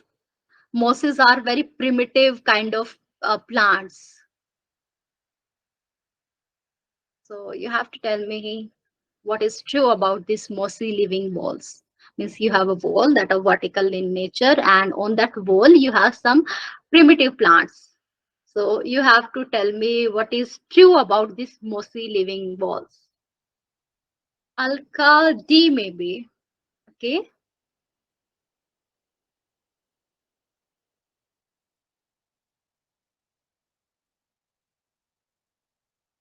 Any other guesses? Mossy living walls.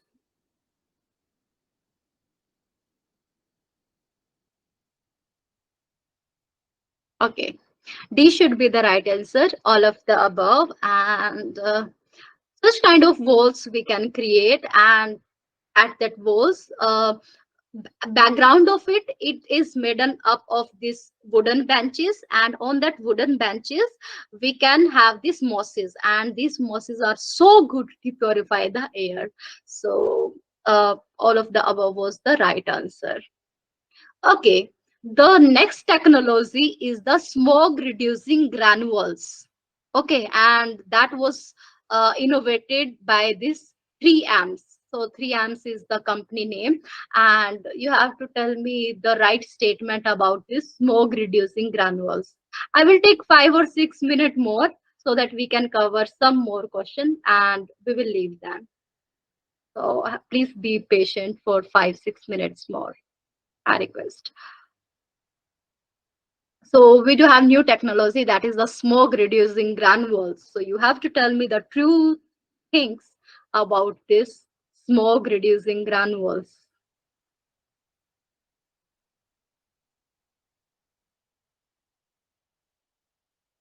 So four options are: has the photocatalytic coating, has the sulfate coating, transform the smoky air into water soluble ions, transform the smoky air into alcohol soluble ions.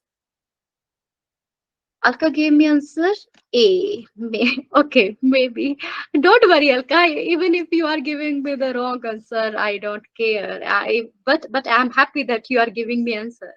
That's enough for me.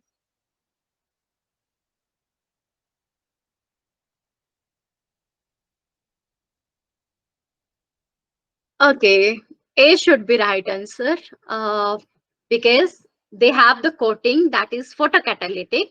Because of that coating, a reaction can be taken place in the presence of sunlight, and the smoky air that we have in our city, that can be transformed into the water soluble ions. So I show you.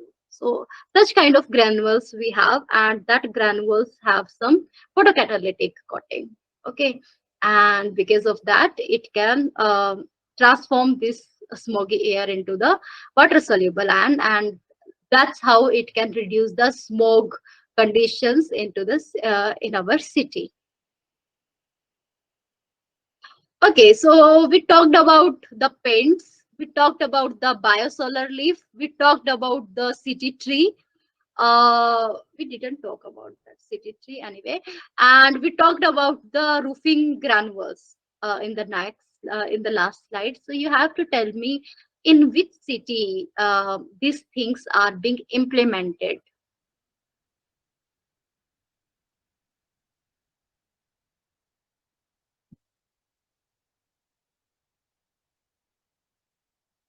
City tree is that mossy living walls. So in some countries that technology and that innovations are being implementing. So can you guess the city or the countries in which that happened?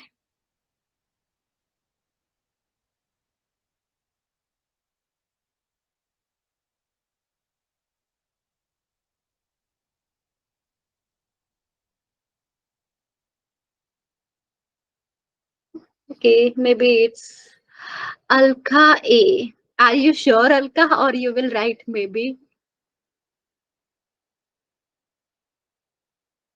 Okay, Alka. Please be sure about that answer.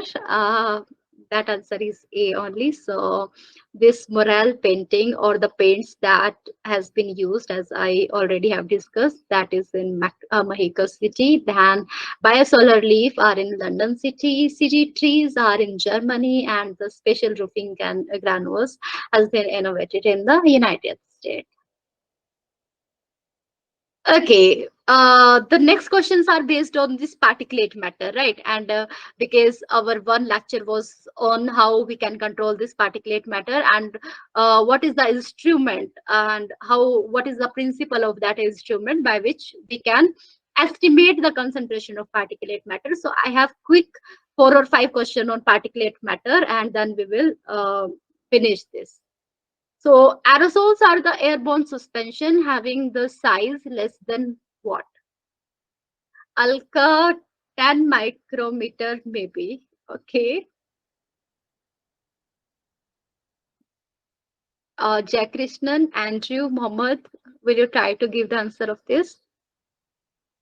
We are classifying the particulate matter as the aerosol. So what's the condition for that? What should be the size? Size should be less than what?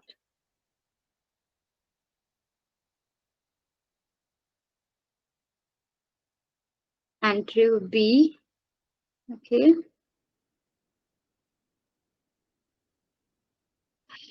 Okay.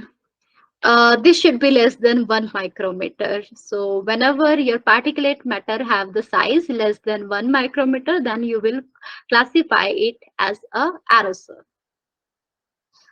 Here you can see we can classify our particulate matter into aerosol, dust, fog, smoke, mist, and smoke, and most of based on how they are produced. Either they are produced from the combustion or they are from the metallurgy processes or not. So based and even the based on the size, we have classified our particulate matters like this. Okay, so what is the method how we can measure these particulate matters? Quickly.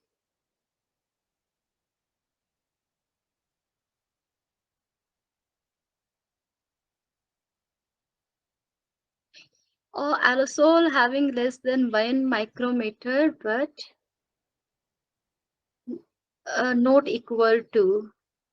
I didn't understand your question. So whenever there is a less than 1 micrometer, and my question was again having the size less than. So that's why it should be the right answer. Okay, so Alka gave me C answer, gravimetric method. Yes, this is the gravimetric method by which we can measure the particulate matter. So C should be right answer. Yes, Mohammed, C should be right answer. Okay, because we right now we are talking about the particulate matter, so we have the standard. If we are crossing that standard, we will have the adverse impact on our health.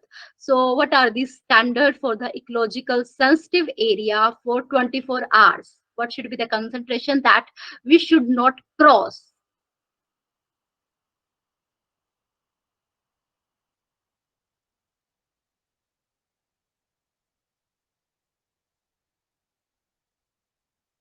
So, according to National Ambient Air Quality Standard for ecological sensitive areas for 24 hours, what should be the value of the particulate matter? 10. Alka gave me answer D, that is 100.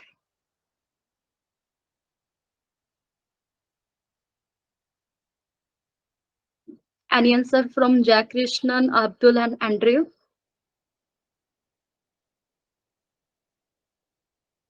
Andrew D, 100.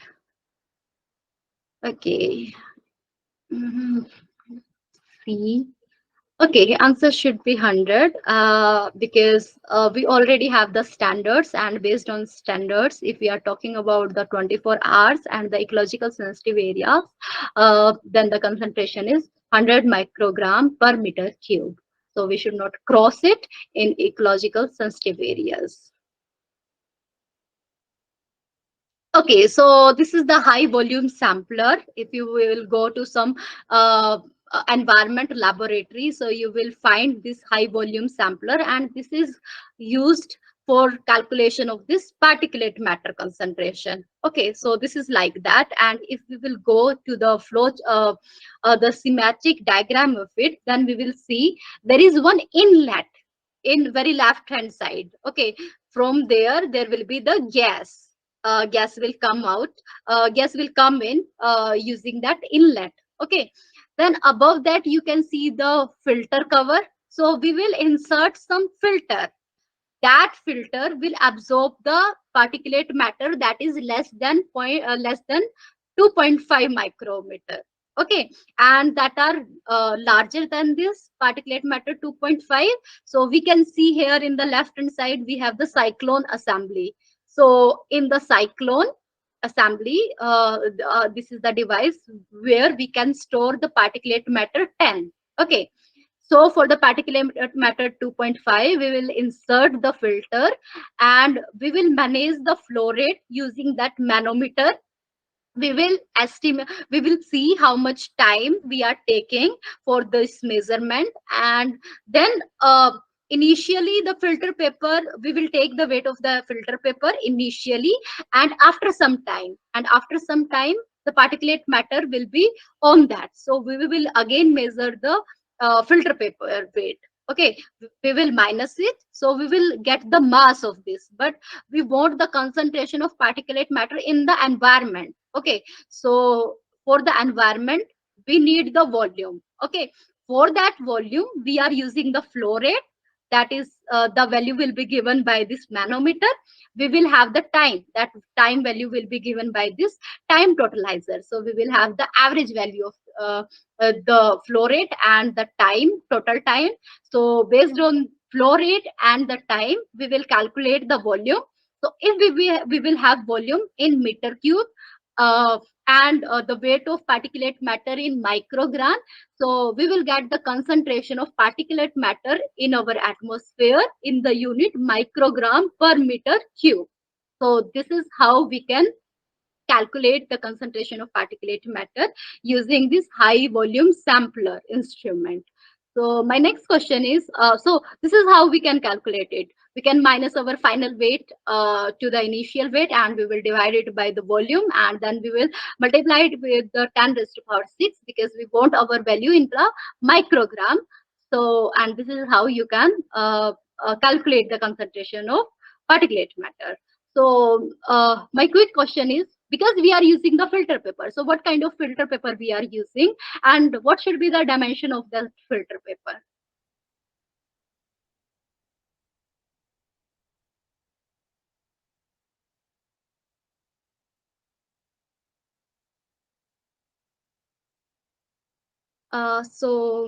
Because we don't have time, so I will not wait much. So let me tell you the answer for this. We will use the glass filter paper, and the dimension will be 20.3 to 25.4 centimeter dimension. Okay. Then the next question is the question as repeated as the previous year assignment question. What should be the typical flow rate? So this flow rate should be 1.132 meter cube per minute. Okay, and I think this is the last question or something. And because we are using the filter paper should not be wet, the humidity should not be high, so that it should not be stickier one. So we have to condition it before placing it into that instrument. So some temperature, some humidity level we have to give into the airtight desiccator for some hours. Yes, Salka, the answer should be A. So we have to give the temperature of 20 to 30 degrees Celsius, humidity 40 to 50 degrees